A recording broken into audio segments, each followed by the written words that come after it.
Okay, let's do a little casting today. I also want to do a little talking today.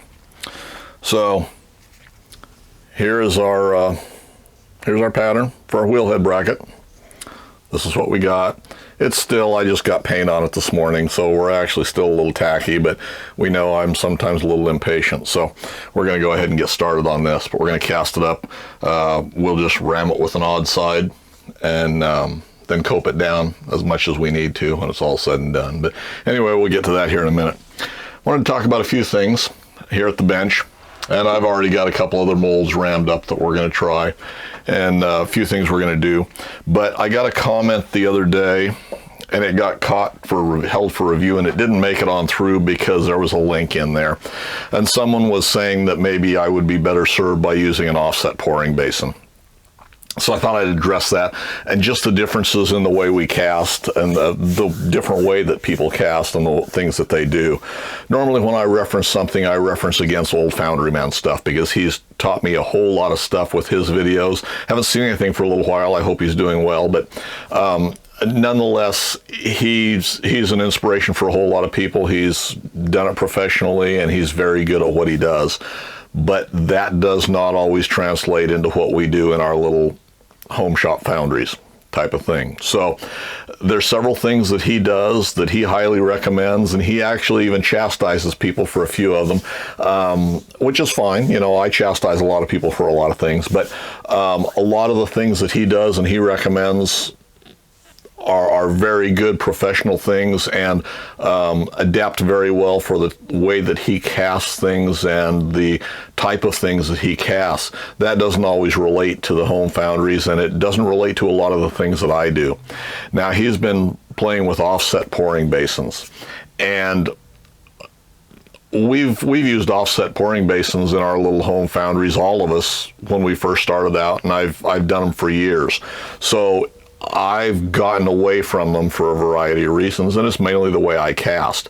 Now, when I look at the things that he casts, for the most part, they are relatively small castings, where a lot of times when I'm doing stuff like for this Quorn and the sand molar and things, some of those are a little more substantial castings, and I may only need one or two of that item, whereas he's got a dozen of them stacked up or 100 of them stacked up. So he's refined his process to work very well. But for the most part, on most of those that he does a large quantity of, why they're a smaller casting. So I think they work very well for the way he casts and what he does. And that goes to the small tapered sprues that he uses. And he knows what he's talking about when it comes to not introducing air and the way you want to keep your sprue filled and the efficiency of the taper sprue and that type of thing. So he's got that worked out. Whereas, as I said before, in our little home foundries where we only do one or two of an item and want them to come out, we don't have them tuned to that level that he's got. Now, you also watch, and he promotes the little offset pouring basin, and he's cutting a lot of those down. Those are primarily, from what I've seen, and I could be wrong, but they primarily look like they're the smaller castings that he's doing a whole bunch of. When he does something that's a little bit larger casting, or he thinks he wants a little more head pressure, he's using an extension on his sprue and risers. Now, that is not specifically, I don't believe, to have the extra volume. He also uses that as a shrinkage on his risers, and he's using a thermal product to slow the cooling of those down. So he's using those in a more advanced level from what I've seen. But when you do see those larger castings, an awful lot of the time he's using riser extensions. So I primarily use the riser extensions and the sprue extension to get a little extra head pressure and to overcome some of the problems that may present themselves under less than optimal conditions when we're casting that way. So that's why I use them. I've gone to using my little mold that I made around Dixie cups that I use for sprue and riser extensions. For me, those work exceptionally well. The problem I have with using a smaller offset sprue like that is when you see him primarily casting those, he's either using, well, primarily what I see him using is his furnace is a dip out furnace, and he's using a smaller ladle to ladle out of the furnace and fill. So he's got very good control of that crucible and the metal he's pouring. When you get into a little bit bigger casting, or we're using these bigger clay graphite crucibles and everything and pouring them, you don't have quite as much control. We'd like to say we do, and it's safer when we do and everything, but we usually don't have as much control over that crucible. So it's harder to hit that smaller basin sometimes, whereas with my sprue and riser extensions, it's a lot easier for me to hit the center of that riser. Once I get that filled or filling, why, yes, I agree, you need to keep them filling and flowing all the time to keep from introducing air and crap in there. I feel like it accomplishes basically the same thing. His way is better, but we're in a world of compromise there.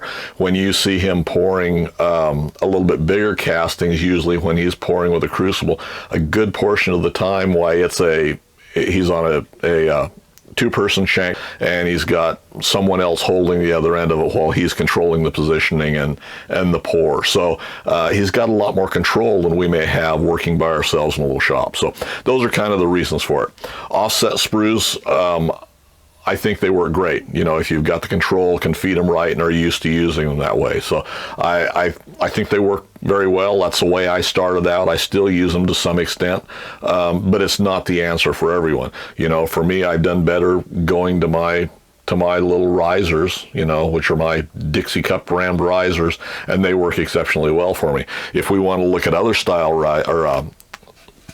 offset sprues, this is a pattern that I built, and this is a Steve Chastain design.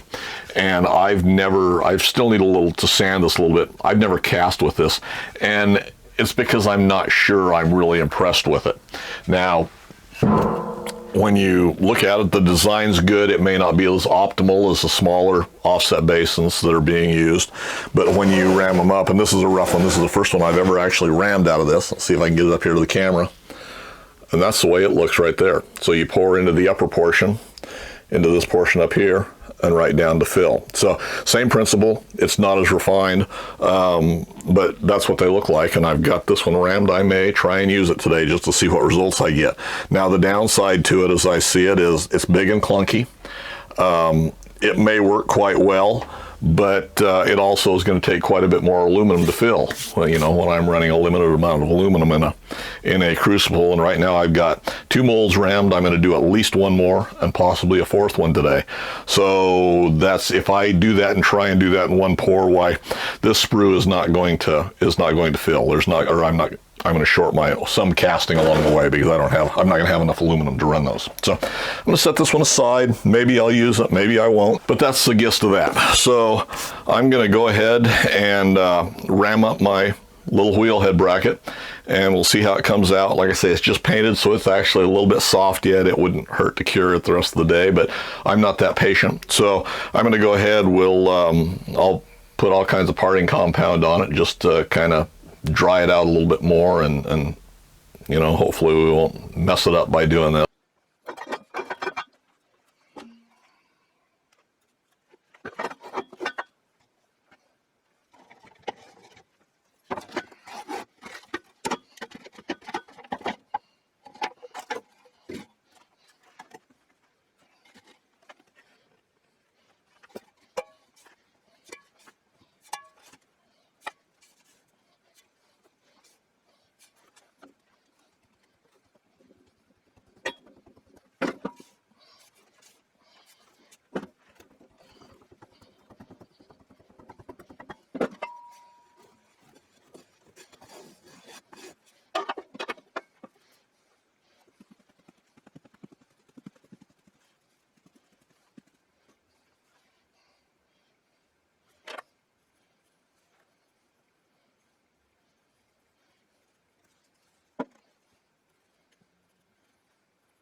Okay, now I think we are going to, I'm not going to run a taper sprue, we're going to run a big sprue and riser down through here. Let's see, I think we'll cut a sprue when I'm all said and done, and actually I think we'll go ahead and mark both of them, and we'll cut sprue and riser with the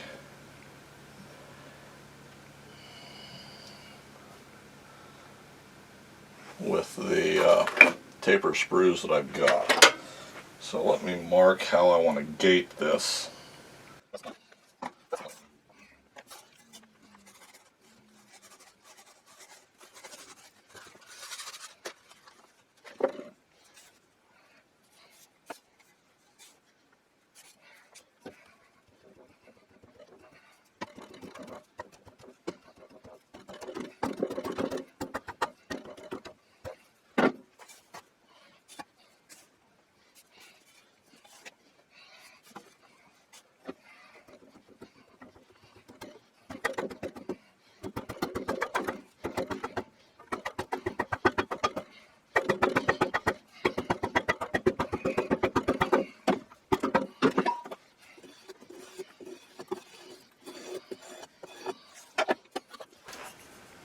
Big ass taper sprue and riser.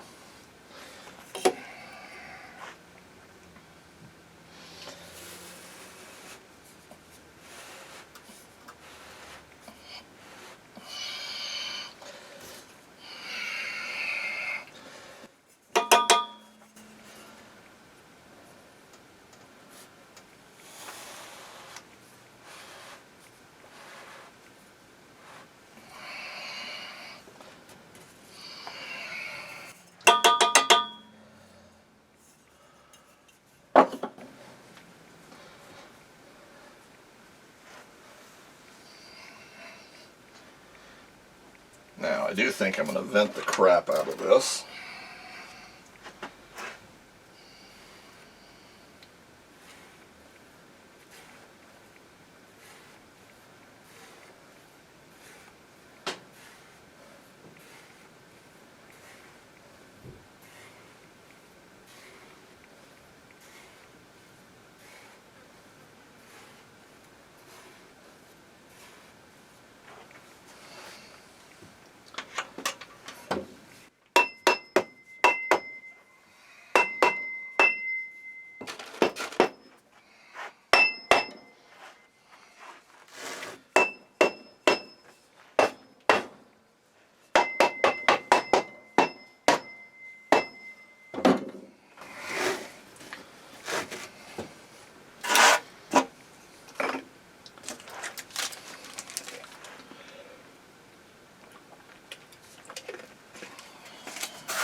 Actually, that's not a bad pull. I expected a whole lot worse than that.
Okay, not a bad pull. I expect to see some tear out on this, but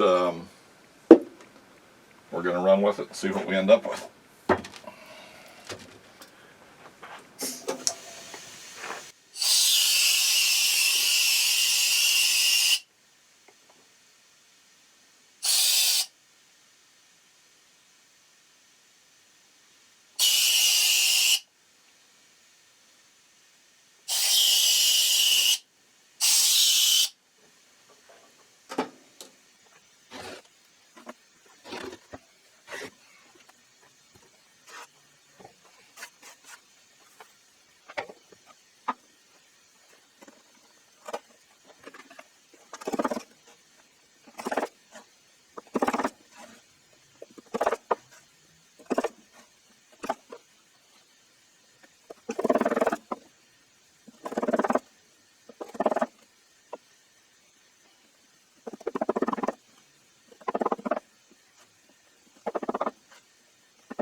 Alright, well there's how we're ramming it up.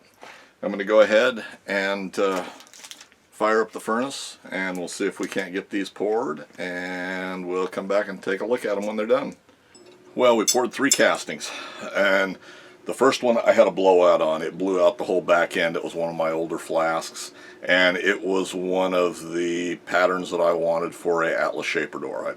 I wanted to cast 2 of those. I'm going to turn them into a match plate or mount them onto a match plate so that I can do them quick and easy. So I cast 2 of those, and I cast the wheelhead for the grown-up Quorn, which is the main gist of all this. The first Atlas pattern, it blew out, and it blew out bad. So I went ahead, topped it up once it had set a little bit, thinking, well, you know, no harm, no foul there. So I went ahead and shook it out. It actually came out perfectly usable, from what I'm looking at so far, anyway. So this is the casting, front and back. So that will work perfectly well, I think, for my for a pattern on the match plate. So there's the first one, and I didn't think it came out. So you never know until you really shake these out. You know, a lot of times there'll be a catastrophic failure type of thing, and you know they're not going to come out. But that one, I thought there's no way it will, and it's going to be a good casting. So I'll move the camera down here. Let's shake out the other 2. I'm going to shake out the other Atlas shaper, just let the anticipation build and see if we've actually got a good wheelhead. So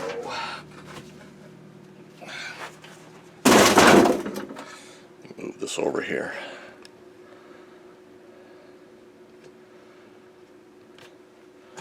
So here we go. And this one I cast, or both of these I cast the same. This is just overflow. I put a big sprue in them, and then I put two risers on the other end. So maybe we've got something worth having, and maybe we don't. And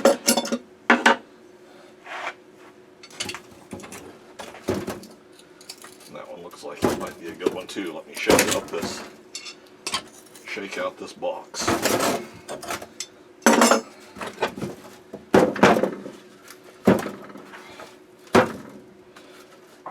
These are a couple of old boxes that I built years and years ago. I still got a few of these floating around. I hate to throw them away just because they're still usually give a pretty decent casting out of them. You know, they're worn and sloppy, but on a loose pattern like this, why, they will usually work just fine. You know, I can blame them maybe for some of the faults with some castings, like that first one blowing out. But they're Like I say, I just can't quite bring myself to do away with them.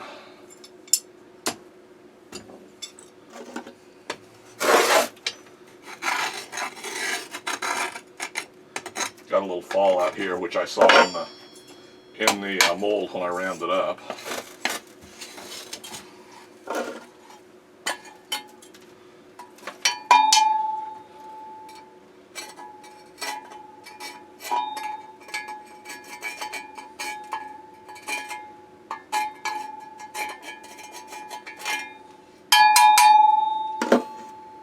And that one will work just fine too. So those are my two for my match plate. A little bit of cleanup and setup, those will both work fine. Now, the one that matters.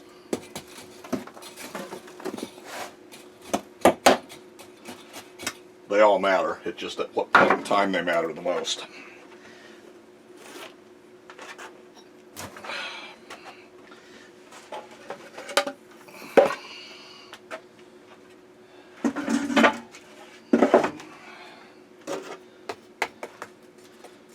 And these are the sprue and riser extensions that I like. Now, I have been normally packing a little bit of loose sand around the outside edges. On this one I didn't, I just tried to seat them in and it wanted to leak a little bit right there. But it was not a major thing.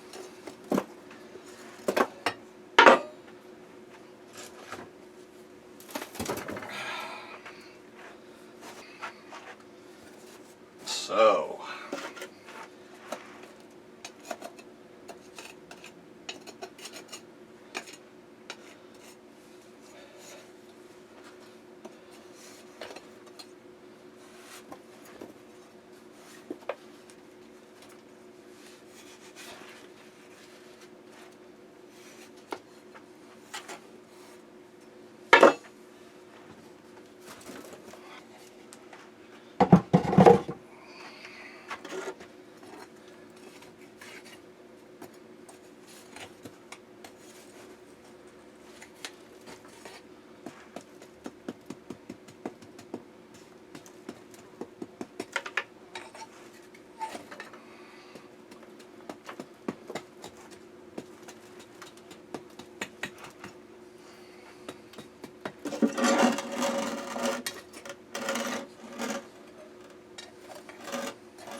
yeah, I can have quite a bit of flashing to peel off. And a little bit of shrinkage right there in the top of both of those. Not enough to where it's going to be an issue at all, I don't believe.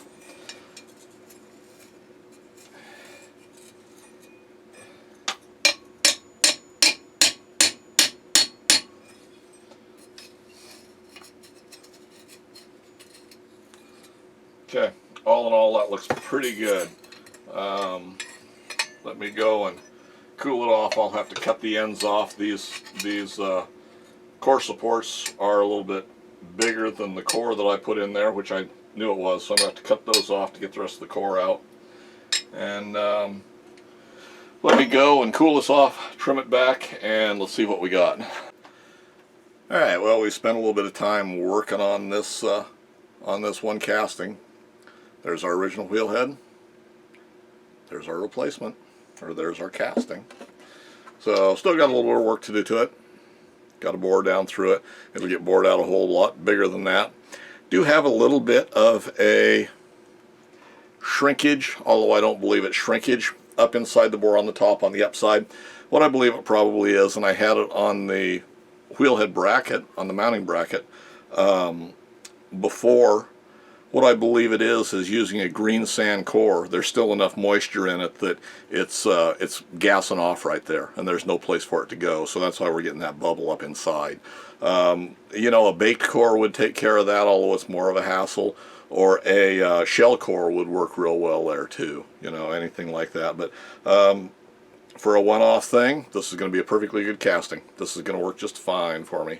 You know, there's still more cleanup to do in the machining on it, but we'll do that. We'll do that when we fit it to the previous bracket. So anyway, hopefully you found that a little bit interesting. You know, 3 good castings today.